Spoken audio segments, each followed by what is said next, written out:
Witness News. Thank you. Good evening. Good evening. So you are someone who watches the political space. Of course, joining a political party is free. I mean, you can decide to join or not. But once you join, you are guided by the regulations of the party. Now, there's another If view you could that... speak up a little bit. Yes. I'm struggling to hear you. Okay. So I'm saying that should this be seen as a party enforcing its laws, or it should be seen as a party not tolerant of dissenting views? It is the first one. It should be a party that enforces its laws, rules, and regulations, but it shouldn't be done in such a way that it ends up gagging people within the party. That becomes an aberration. How would it be considered gagging? So would you consider it gagging in this instant case? From where I sit, I believe that the party has its own rules. And remember, speech is not just free, but they are regulated by law. So whatever statement any member of the party, if you are making, you must be conscious of the rules of engagement. If you go against it, there are sanctions that are meted to you. But in all this, and given what we are looking at, I believe that whatever the professor has said, he should be given an opportunity to speak with a body that is in charge of what conduct of members of the party. Then after which rule of law is applied. Anything outside this will be misconstrued to be something else, i.e. gagging and or the rest of them.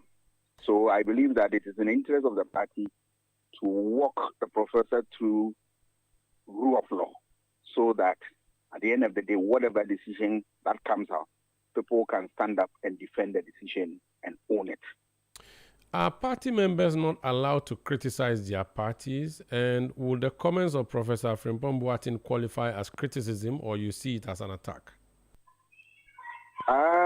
The bit about it, which I'm not comfortable with, where it described the party as, in those terms, that is fake. For me, NPP is not a fake party. There are difficulties, you can talk about it, but to describe them as fake, the professor went to the extreme. But that said, criticisms are the oils that grease the wheels of governance, without which every political system or legal system will grind to a halt. So the NPP must develop very big stomach to stomach some of these things if they want to stay as united as a party. But the threats of we are going to throw somebody out because the person has criticized and the rest of them, you will end up throwing everybody out. Remember, political party duty, one of its duties is to recruit members and then bring them into the fold of the party. If you begin to throw big fish, such as what Professor Boateng out, then I don't know who will remain in the party. And that does not bode well for a mass party. A mass party that cut across all ethnic groups, all groups within the country. You should be able to accommodate some of these things, and then you move on. Doc, I'm being told that your voice is a bit low, so if you could raise it, I would appreciate it. Now, my last question actually to you.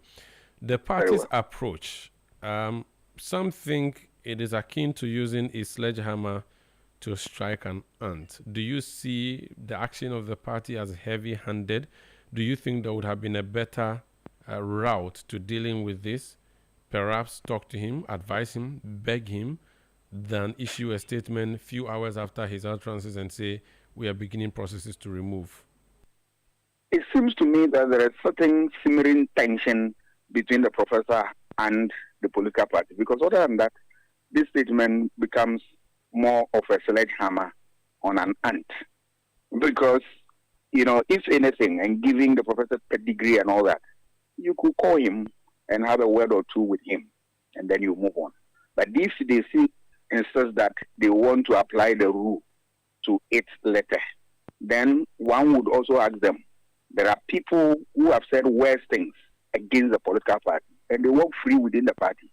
Is it an act of discrimination, or it is mere hatred against the professor? They are those who are in charge of the governance of the party. They should be able to respond. But what they must not lose sight of is the fact that they are in opposition.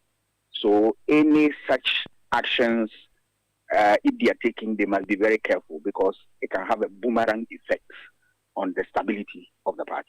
They perhaps are guided by their own history and precedent. In 2015, they sacked their national chairman, sacked their general secretary, sacked their vice chairman. They still went ahead to win the 2016 elections.